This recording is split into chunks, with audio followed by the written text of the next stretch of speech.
The Discovery. The silver vessel drifted through the darkness of space, its sleek hull reflecting the distant light of Earth's yellow sun.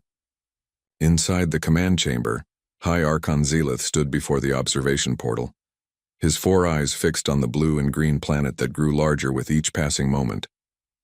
His elongated fingers drummed against the crystalline console, a gesture that betrayed his nervous anticipation.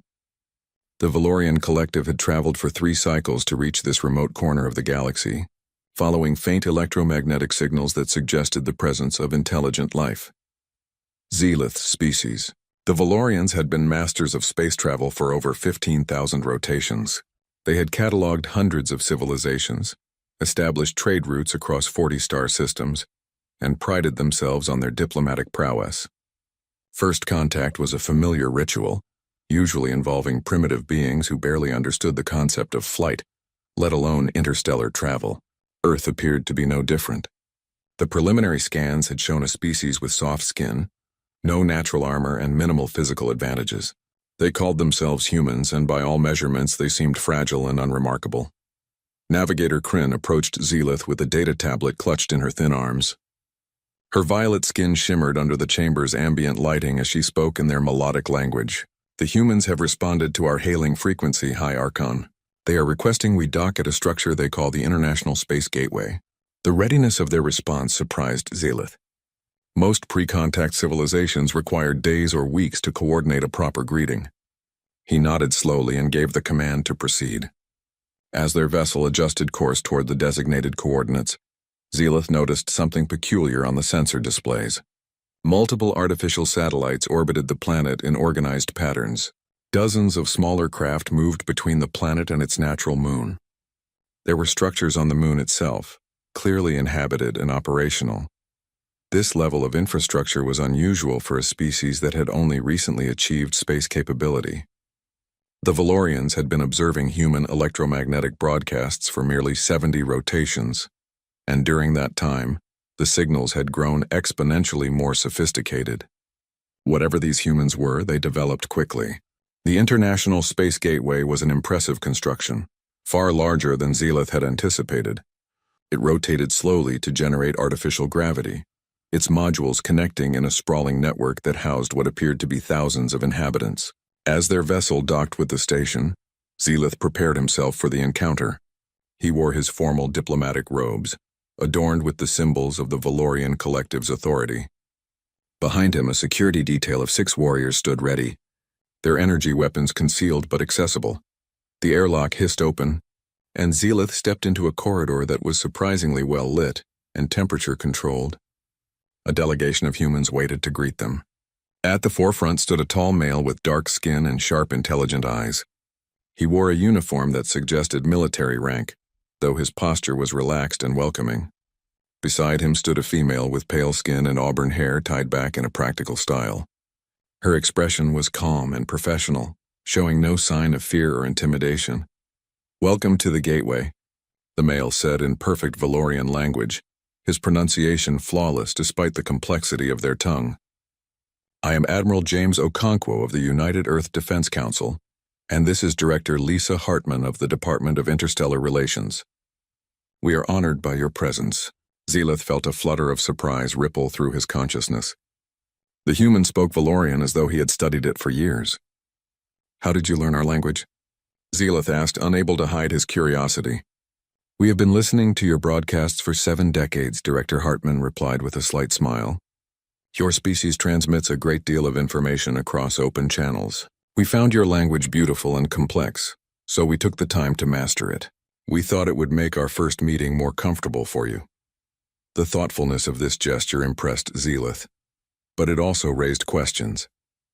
A species that could intercept, decode, and learn an alien language in such a short time possessed capabilities that went beyond simple intelligence.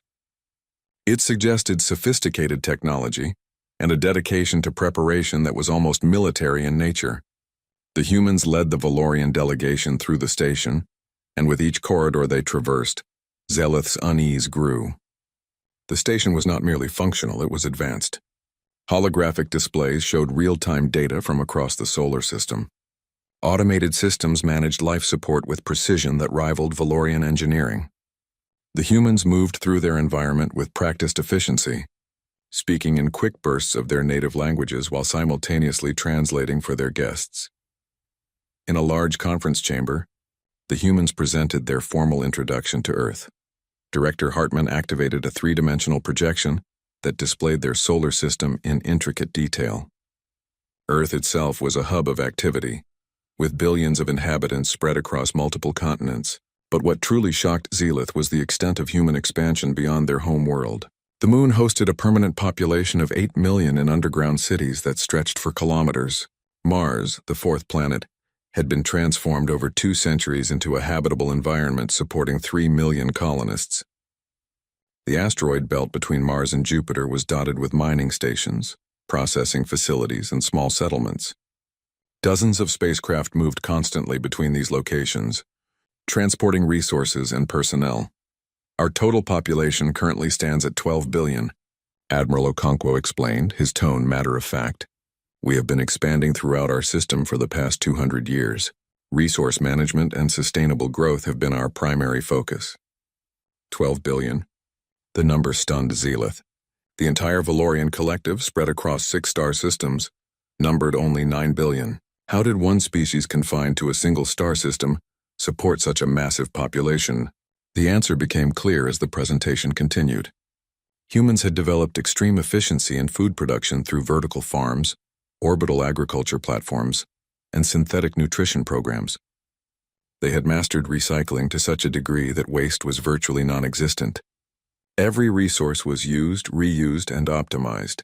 But it was the tour of Earth's defense installations that truly disturbed Zelith. Admiral Okonkwo insisted on transparency, explaining that Earth had developed its military capabilities under the assumption that first contact might be hostile. The reasoning made sense, but the reality was alarming. Hidden throughout the solar system were defense platforms equipped with railguns, missile arrays, and energy weapons. Spacecraft that appeared to be civilian transports could be rapidly converted into combat vessels. The humans had even weaponized asteroids, positioning massive rocks with attached engines that could be launched at potential threats. We designed our defenses to protect against unknown dangers, Admiral Okonkwo said during the tour of a military orbital platform. The universe is vast and we had no way of knowing what we might encounter. Better to be prepared and never need it than to be caught defenseless. Zelith understood the logic, but the scale of preparation suggested something deeper. These humans thought like warriors.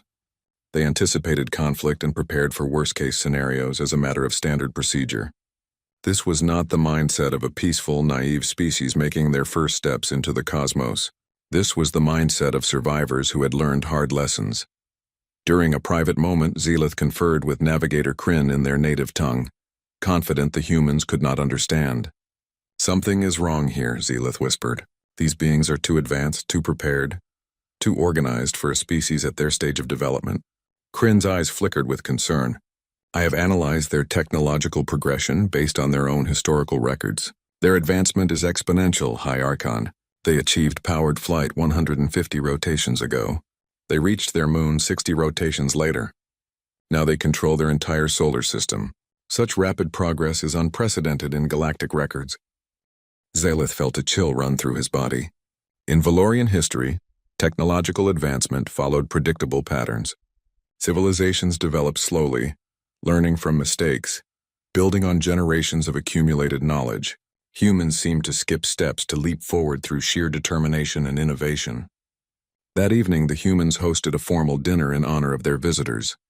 The meal was elaborate, featuring foods from Earth and its colonies. Zelith sampled dishes cautiously, finding many of them surprisingly pleasant despite his different biology. The humans had researched Valorian dietary requirements and ensured appropriate options were available. Such attention to detail was both impressive and slightly unnerving. During the meal, Zelith engaged in conversation with Director Hartman, asking about human culture and history. She spoke openly about Earth's past, describing centuries of conflict, cooperation, environmental challenges, and social evolution. Humanity had not always been united. They had fought wars, destroyed ecosystems, and nearly eliminated themselves multiple times. But each crisis had forged them into something stronger. "We learned from pain," Director Hartman said quietly, her eyes reflecting a depth of experience that seemed ancient despite her relatively young appearance. Every mistake taught us something valuable. Every disaster made us more resilient. We do not give up easily, Director. It is not in our nature.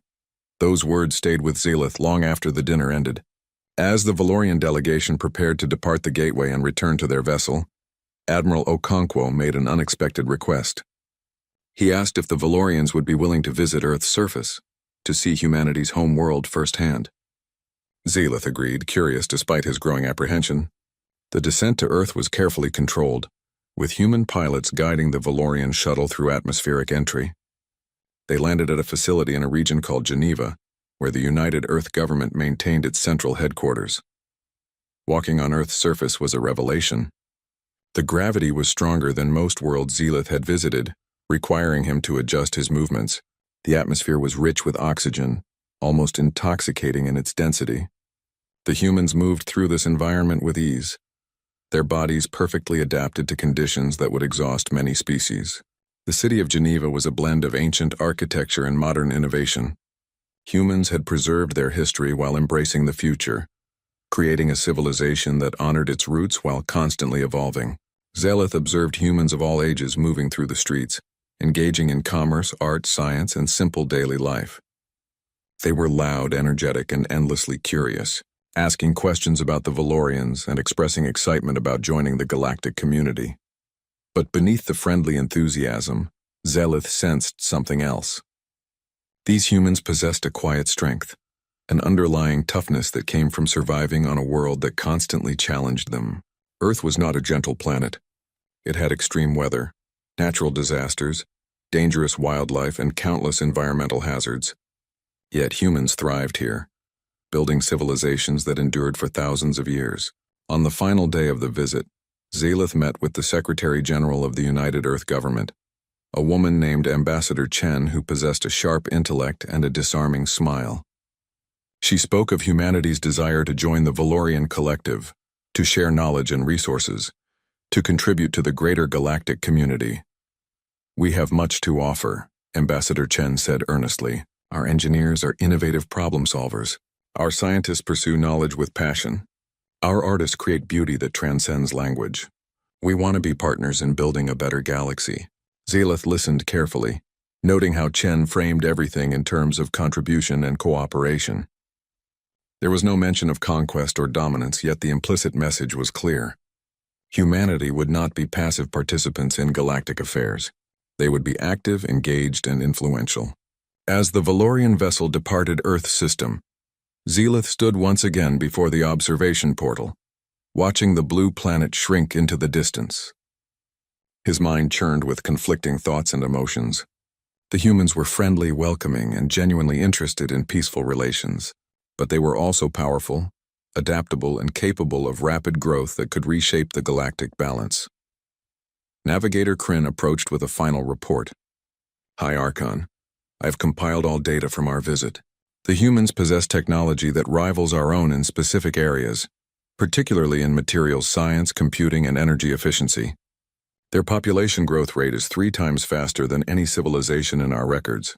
They can colonize hostile environments that most species would consider uninhabitable, and their military capabilities, while defensive in stated purpose, could be repurposed for offensive operations within a single rotation." Zelith absorbed this information in silence. Finally, he spoke, his voice heavy with responsibility. "Prepare a comprehensive report for the Collective Council. Mark it as Priority 1. Include everything we have learned, every observation, every measurement. The Council must understand what we have discovered here." "What shall we recommend, High Archon?" Kryn asked. Zelith considered the question carefully. The easy answer would be to recommend containment or even hostility. But such actions would likely fail, and would certainly violate every principle the Valorian collective claimed to uphold. "We recommend engagement," Zelith said slowly, but with extreme caution. "We recommend establishing diplomatic relations, cultural exchange, and trade agreements. We recommend learning everything we can about these humans, understanding their motivations, their fears, their dreams.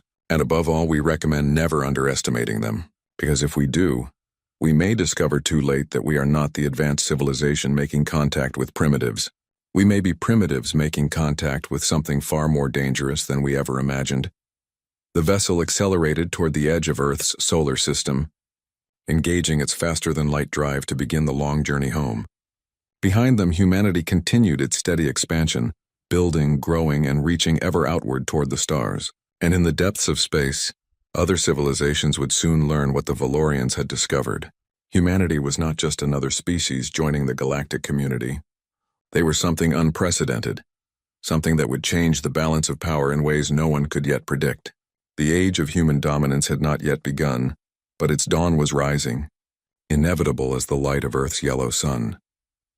The revelation, the council chamber of the Valorian collective, was a masterpiece of architectural elegance, built from translucent crystal that refracted light into cascading rainbows across its vaulted ceiling. 300 representatives from 6 star systems sat in tiered rows, their attention focused on the central platform, where High Archon Zelith stood beside a massive holographic display. The air hummed with tension as delegates whispered among themselves, their various languages creating a discordant symphony of concern and curiosity. Zelith activated the display, and Earth materialized before them, rotating slowly in 3-dimensional detail. For the next 2 hours, he presented everything the expedition had discovered. Population statistics, technological assessments, military capabilities, and cultural observations filled the chamber with data that grew more disturbing with each revelation. When he finished, silence fell like a heavy blanket over the assembled delegates. It was Elder Morphix, the ancient Valorian whose family had served the collective for 3,000 rotations, who finally spoke. His voice was thin with age but sharp with intelligence. "You are telling us that this single-system species possesses population numbers that exceed our own? That they have colonized hostile environments in their system within merely 2 centuries? That they speak our language after only 7 decades of passive observation?" Zelith nodded slowly, feeling the weight of responsibility pressing down on him. "That is correct, Elder, and there is more. Their rate of technological advancement suggests they will achieve faster-than-light travel within the next 50 rotations, perhaps sooner. Once they possess that capability, nothing will contain their expansion." A Krillian delegate, her scales bristling with agitation, stood abruptly from her seat. "This is a threat we must address immediately. We should impose sanctions, restrict their access to advanced technology, establish a quarantine around their system. We cannot allow them to spread unchecked through the galaxy." Other voices joined hers, some calling for military intervention, others urging diplomatic containment. The chamber erupted into heated debate that lasted for hours. Zelith listened to the arguments, understanding the fear that motivated them. The galaxy had maintained a delicate balance for millennia. The introduction of a rapidly expanding, highly adaptable species could destabilize everything. But it was Scholar Varen, a quiet Valorian researcher known for his deep historical knowledge, who requested permission to speak and changed the direction of the conversation. His voice was soft, forcing the chamber to fall silent to hear him. "Before we make any decisions, I believe there is information the Council must consider. I have spent the past 20 rotations since High Archon Zelith's return, conducting research into our oldest archives. What I discovered troubles me deeply." He activated his own data tablet, and new images appeared in the holographic display. "These are genetic scans from the human samples the expedition collected. I compared them against the Galactic Biological Archive, which contains genetic information from over 8,000 species, including many that are now extinct. The display showed complex double helix structures, color-coded and annotated with scientific notation." Scholar Varen continued, his voice growing stronger with each word. "Humans share genetic markers with 43 different species from across the galaxy. Not similar markers that might suggest parallel evolution, but identical sequences that could only result from deliberate genetic engineering." The chamber erupted in shocked exclamations. Genetic engineering on such a scale was forbidden by every galactic treaty, considered an abomination that violated the natural order of life. But Scholar Varen raised his hand for silence and continued. "More disturbing is the origin of these genetic markers. Every single species that contributed to human DNA went extinct during the Great Silence, approximately 52,000 rotations ago. The Great Silence was the galaxy's deepest mystery, a 1,000-year period during which over 400 advanced civilizations had vanished without explanation. Entire worlds had been found abandoned, cities empty, Technology left behind but populations gone. Historians debated endlessly about what had caused such a catastrophic event, but no evidence had ever provided a definitive answer. I also examined geological and archaeological data from Earth. Scholar Varen said, his voice now carrying a weight that demanded attention. Modern humans appear in the fossil record approximately 10,000 rotations ago, with no clear evolutionary predecessor. The transition from primitive hominids to modern humans is too abrupt, too complete. It is as if the species was introduced to the planet fully formed. He paused, letting the implications sink in before delivering his final revelation. 3 rotations ago, I accessed the Forbidden Archive, using emergency protocols granted to senior scholars in times of existential crisis. What I found there explains everything. The Forbidden Archive was legendary, a repository of knowledge so dangerous that only the Council of Elders could authorize access. Scholar Varen's admission that he had breached it sent ripples of shock through the chamber, but no one moved to stop him. The archive contains classified records protected for 20,000 rotations. Among them is a comprehensive file on humanity, marked with the highest security designation. He took a deep breath before continuing. Humanity is not young. They are ancient, possibly the oldest spacefaring species in recorded history. The holographic display shifted, showing star maps from 60,000 rotations ago. Highlighted in red were thousands of star systems connected by trade routes and communication networks. This was the human empire, Scholar Varen said quietly. At its height, humanity controlled 40% of the explored galaxy. They did not conquer through warfare. They expanded through sheer persistence and adaptability. While other species grew slowly and carefully, humans spread like water, filling every available space, adapting to every environment, thriving where others could not survive. The delegates sat frozen, struggling to process this information. Elder Morphix leaned forward, his 4 eyes wide with disbelief. If humans were so powerful, what happened to them? Why are they now confined to a single system with no memory of their past? Scholar Varen displayed new documents, ancient records written in languages that predated modern galactic civilization. According to these archives, other species grew afraid of human expansion, not because humans were hostile. They were actually quite peaceful and willing to cooperate. But their growth was relentless. Every habitable planet eventually attracted human settlers. Every resource-rich system drew human miners. Every trade route became dominated by human merchants. 52,000 rotations ago, an alliance of 70 civilizations formed to address the human problem. They prepared for war, expecting humanity to fight for their territory. But humans surprised everyone. Within a single century, every human colony went silent. Every human ship vanished. The vast empire that had stretched across thousands of systems disappeared without a trace. The Alliance assumed humans had destroyed themselves in a civil war. The galaxy celebrated, relieved to have avoided catastrophic conflict. Scholar Varen's voice dropped to barely above a whisper. But humans had not destroyed themselves. They had withdrawn strategically. According to the archives, humanity seeded primitive human populations on hundreds of remote, harsh worlds. These were reset colonies, designed to survive and eventually redevelop civilization without memory of their origins. Then the main human civilization left the galaxy entirely, venturing into the vast emptiness beyond the galactic rim. The archives contain one final entry, a warning written by a Valorian historian who lived during that time. The holographic display showed ancient text that Scholar Varen translated aloud. The humans have not died. They have simply moved beyond our sight. The seeds they left behind will grow, and someday when those seeds reach for the stars, the main branch may return. When that day comes, pray they remember mercy. Silence filled the chamber as the full implications became clear. Earth was one of those seed colonies.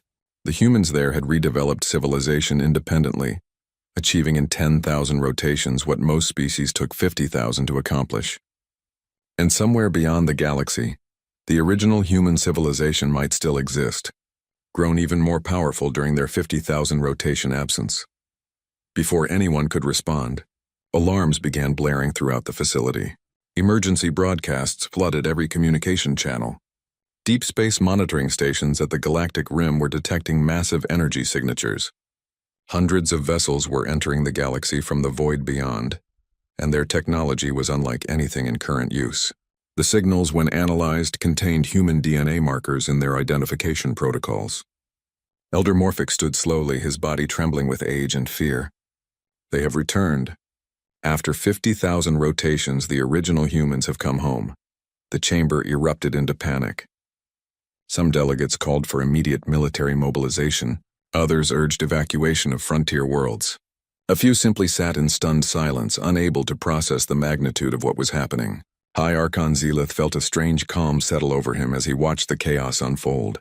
He thought about the humans he had met on Earth, their Ambassador Chen with her warm smile and sharp intelligence, Admiral Okonkwo with his careful preparation and defensive philosophy.